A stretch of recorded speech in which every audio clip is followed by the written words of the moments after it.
आप देख रहे हैं अखंड परमधाम नवनाथ के तत्वावधान में आचार्य महामंडलेश्वर अनंत श्री विभूषित युग पुरुष स्वामी परमानंद गिरि जी महाराज के परम कृपापात्र शिष्य श्रद्धेय श्री पीयूष जी महाराज जम्मू वाले के मुखारविंद से अखंड परमधाम नवनाथ जिला सांबा जम्मू कश्मीर में आयोजित श्रीमद् भागवत कथा ज्ञान यज्ञ का विशेष प्रसारण।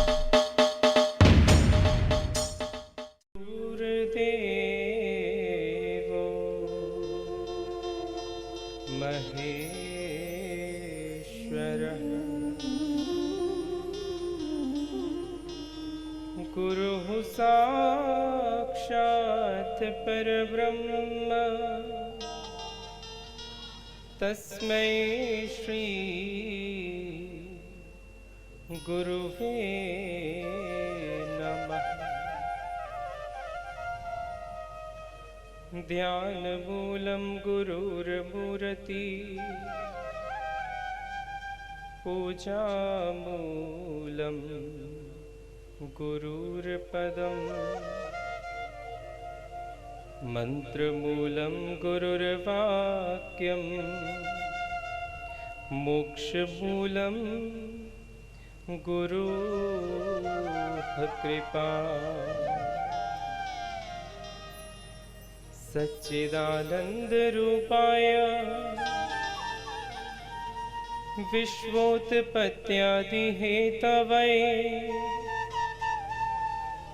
तापत्रये विनाशाय श्रीकृष्णाय वयं नुमः।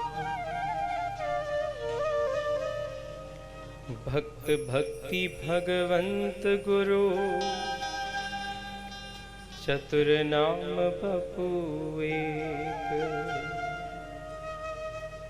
तिनके पद वंदन किए तो नाशत विघ्न अनेक। श्री राधे जो मोरी स्वामिनी मैं राधे जो को दास। जन्म जन्म मोहे दीजियो श्री वृंदावन को वास। सब द्वारन को छोड़कर मैं आयो तेरो द्वार। हे वृषभानु जी की लाडली जरा मेरी और निहार। जय जय श्री राधा रमन जय जय नवल किशोर। जय गोपी चित चोर प्रभु जय जय माखन चोर। जय जय माखन चोर। बोले वृंदावन बिहारी लाल की जय। श्री संत गुरुदेव भगवान की जय। श्रीमद् भागवत महापुराण की जय।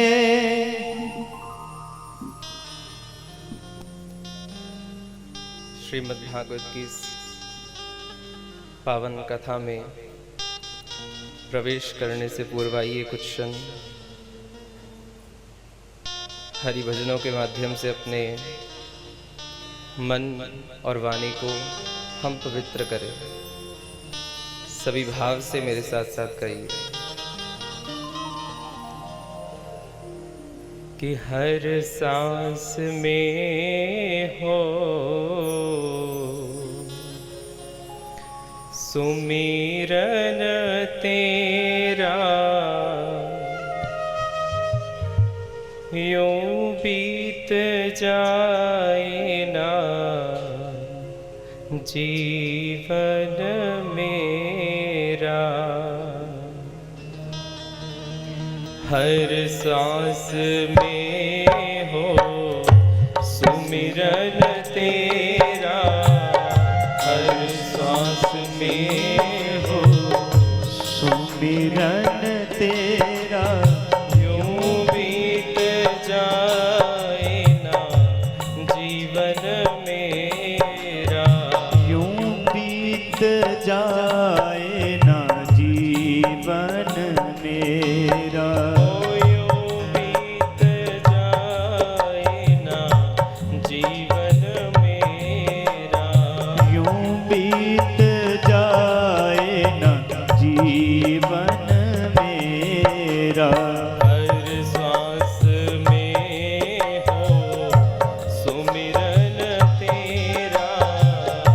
श्वास में हो सुमिरन तेरा, यूं बीत जाए ना जीवन मेरा, यूं बीत जाए ना जीवन मेरा।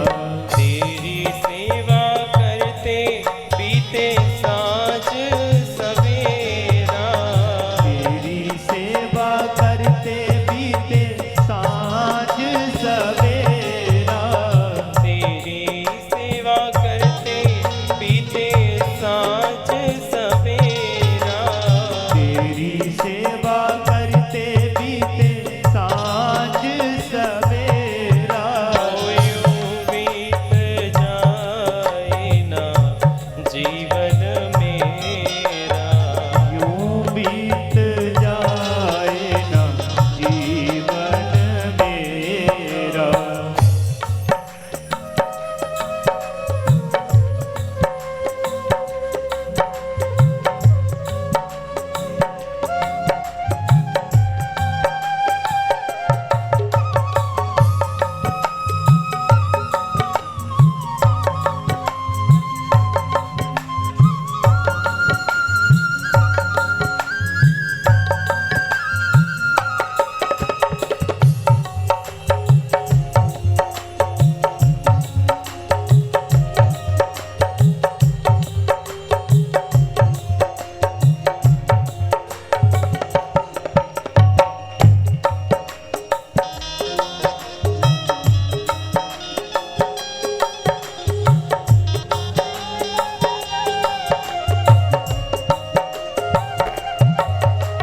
नैनों की खिड़की से तुमको पल पल में निहारूं, नैनों की खिड़की से तुमको पल पल में निहारूं, नैनों की खिड़की से तुमको पल पल में निहारूं, नैनों की खिड़की से तुमको पल पल में निहारूं।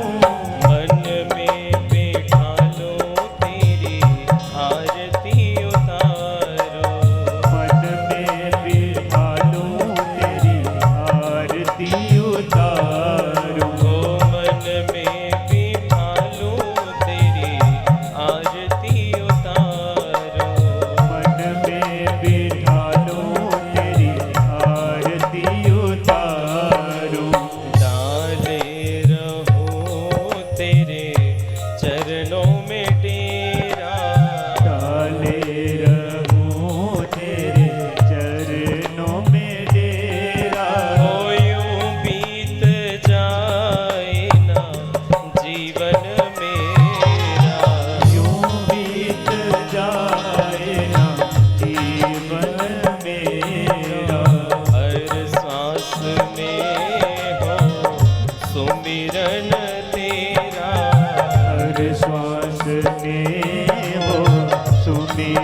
सत्कार हो इतबार हो तुम्हारा। प्यार हो सत्कार हो इतबार हो तुम्हारा। प्यार हो सत्कार हो इतबार हो तुम्हारा। प्यार हो सत्कार हो इतबार हो तुम्हारा। सुखी भी हो सारे और याद ये इशारा। सुखी भी हो सारे और याद ये इशारा। सुखी भी हो सारे और याद ये इशारा। सुखी भी हो सारे और याद ये इशारा। हो आत्मा में तेरा ही डेरा। हो आत्मा में तेरा ही डेरा। तो यूं बीत जाए ना जीवन मेरा। यूं बीत जाए ना जीवन मेरा। हर सांस में हो सुमिरन तेरा। हर श्वास में हो सुमिरन तेरा। यूं बीत जाए ना जीवन मेरा। यूं बीत जाए ना जीवन मेरा। तेरी पूजा करते बीते सांझ सवेरा। तेरी पूजा करते बीते साँझ सवेरा। तेरी पूजा करते बीते सांझ सवेरा। तेरी पूजा करते बीते साँझ सवेरा। यूं बीत जाए ना जीवन मेरा। यूं बीत जाए ना जीवन मेरा। ओ यूं बीत जाए ना जीवन मेरा।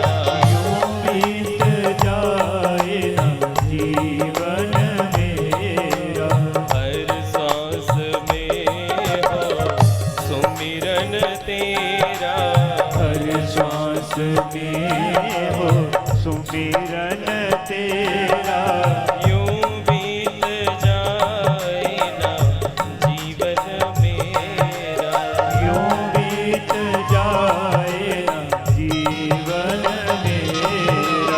यूं बीत जाए ना जीवन मेरा। यूं बीत जाए ना जीवन मेरा। ओ यूं बीत जाए ना जीवन मेरा। बीत जाए ना जीवन मेरा। बोलिए बाल कृष्ण लाल की जय। प्रातः स्मरणीय परमादरणीय पूज्य दादा गुरुदेव, पूज्य गुरुदेव एवं वृंदावन बिहारी लाल जी के चरणों में दास का कोटि कोटि वंदन। और आए हुए सभी भागवत प्रेमियों को मेरी ओर से प्यार भरा राधे श्याम। राधे श्याम। राधे श्याम। राधे श्याम।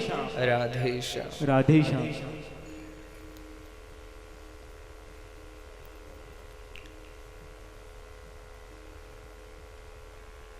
कल की कथा में आप सब बड़े प्रेम से श्रीमद् भागवत की महिमा को श्रवण कर रहे थे। इस ग्रंथ की महिमा केवल वेदव्यास जी ने नहीं कही, यहाँ तक कि भगवान स्वयं इस ग्रंथ की महिमा को गाते हैं। भगवान ब्रह्मा जी से कहते हैं कि हे ब्रह्मदेव, श्रीमद् भागवत की कथा जहां पर भी होती है उस स्थान पर मैं वैसे जाता हूँ, वैसे पहुँचता हूँ जैसे एक गैया वात्सल्यवश, प्रेमवश अपने बछड़े के पीछे पीछे दौड़ती है, भागती है। जहाँ जहाँ बछड़ा दौड़ता है वहाँ वहाँ मैं, वहाँ वहाँ गैया दौड़ती है। जहाँ जहाँ भागवत की कथा होती है वहाँ वहाँ मैं पहुँचता हूँ, वहाँ वहाँ मैं जाता हूँ। हे ब्रह्मदेव कि यत्र यत्र चतुर्वक्त्रम श्रीमद्भागवतं भवेत गच्छामि तत्र तत्राहं गौर यथा सुतवत्सल। और हे ब्रह्मा, 18 पुराण सुनने का जो फल है वो फल केवल भागवत के एक श्लोक को पढ़ने से ही मिल जाता है। कोई नित्य भागवत जी के एक श्लोक का भी अगर पाठ करता है, हर रोज भागवत जी के एक श्लोक को भी अगर कोई पढ़ता है, तो सिर्फ एक श्लोक को पढ़ने से, सुनने से, पाठ करने से 18 पुराणों का फल मिल जाता है। कि या पठेत प्रयतो नित्यम श्लोकम भागवतम सुत 18 पुराणानां फलमापनोति मानवः। इसलिए भागवत कोई साधारण ग्रंथ नहीं है, साधारण कोई पोथी नहीं, पुस्तक नहीं है।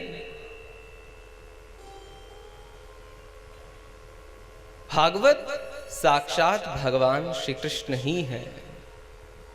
श्री कृष्ण का ही शब्दमय, वाग्मय स्वरूप है भागवत।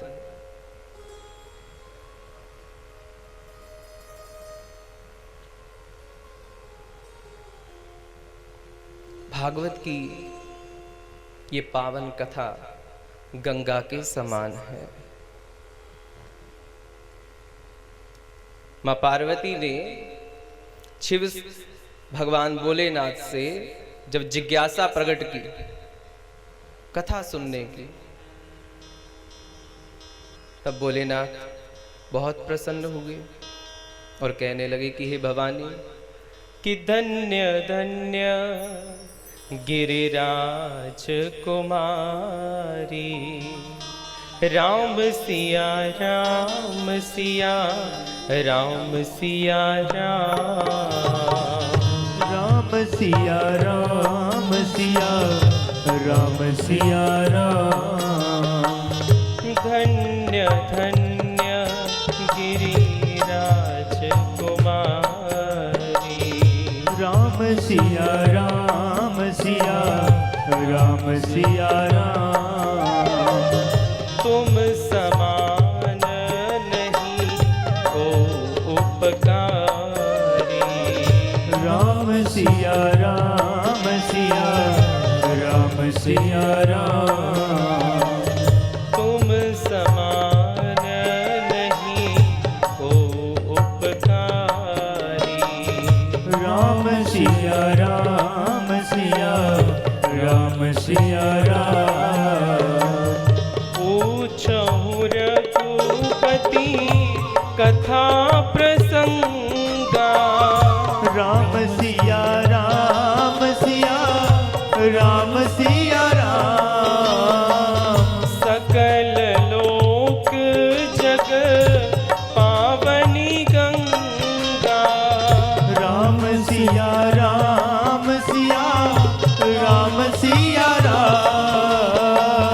राम सिया राम सिया राम सिया राम। राम सिया राम सिया राम सिया राम। राम सिया राम सिया राम सिया राम। राम सिया राम सिया राम सिया राम। और एक ये कथा रूपी गंगा भी, जो गंगा हरिद्वार में बह रही है, वहां तक पहुंचने के लिए शरीर में सामर्थ्य भी चाहिए, अपने पास पैसा भी चाहिए और समय भी चाहिए। अगर सामर्थ्य नहीं, पैसे नहीं या समय नहीं, तो हम गंगा तक पहुंच नहीं सकते। पर ये कथा रूपी गंगा, ये तो हमारे घर तक, हमारे गांव तक, शहर तक आ जाती है। ये कथा रूपी गंगा उस गंगा से भी श्रेष्ठ है। सकल लोक जग पावनी गंगा।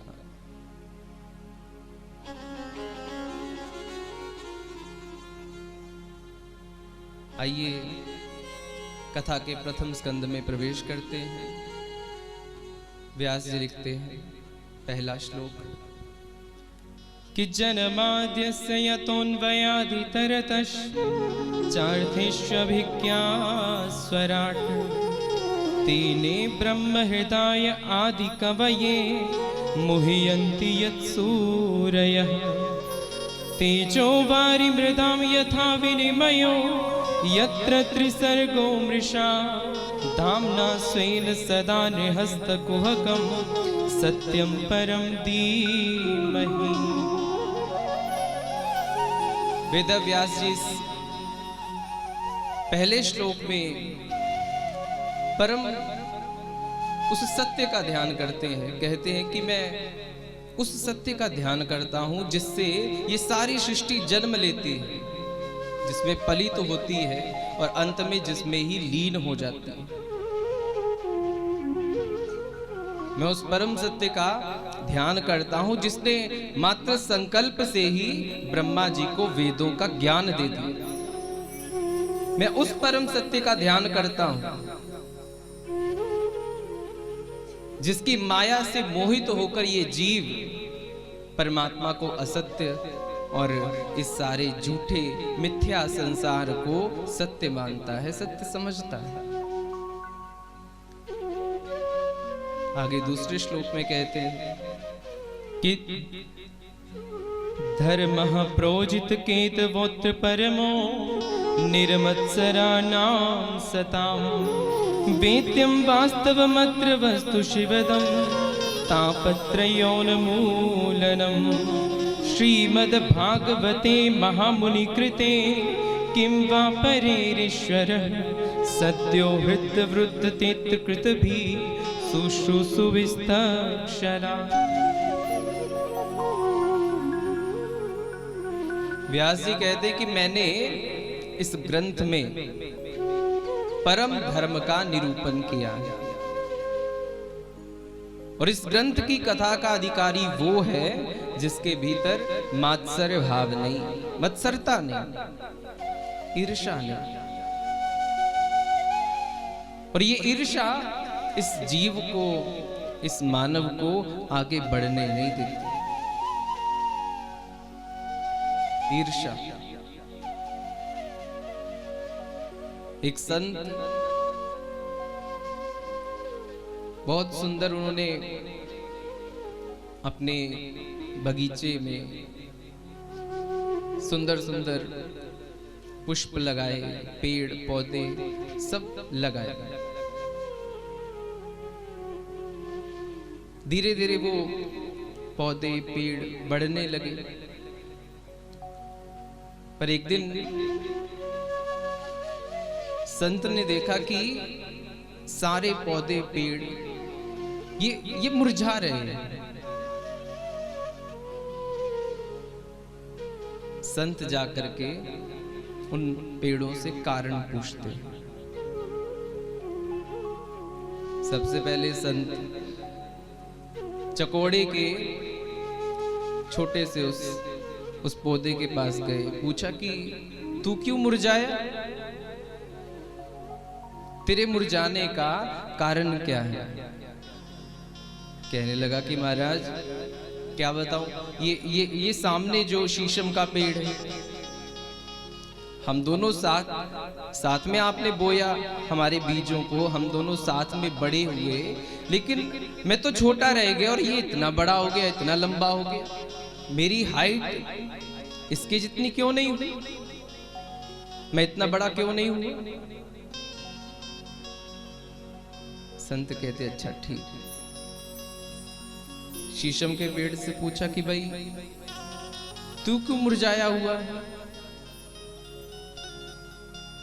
शीशम का वो पेड़ कहने लगा कि महाराज, ये मेरे साथ पतली सी अंगूर की बेल, अंगूर की ये बेल आपने मेरे साथ बोई थी, साथ हम बड़े हुए।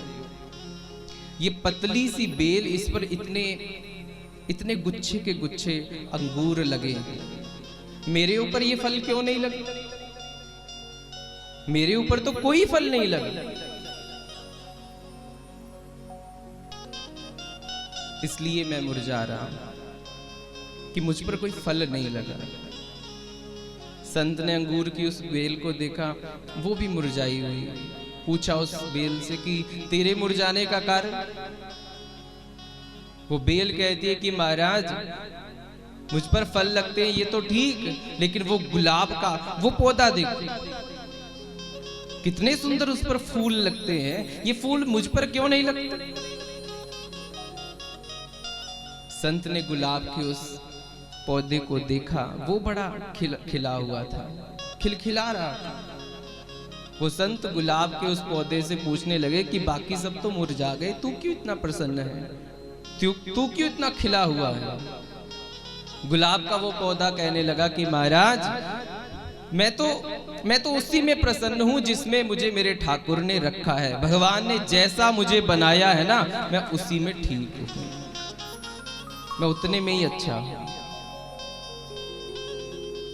हम व्यर्थ में बस एक दूसरे को देख कर जलन करते हैं, ईर्ष्या करते हैं कि मैं काला क्यों, ये गोरा कैसे, मैं पतला क्यों, ये मोटा कैसे, मैं इसकी तरह गोरा हो जाऊं, मैं भी इसकी तरह मोटा हो जाऊं, मेरे घर भी कार आ जाए, मेरा भी पक्का मकान बन जाए, इसे ये सब वस्तुएं क्यों मिली, मुझे क्यों नहीं मिली?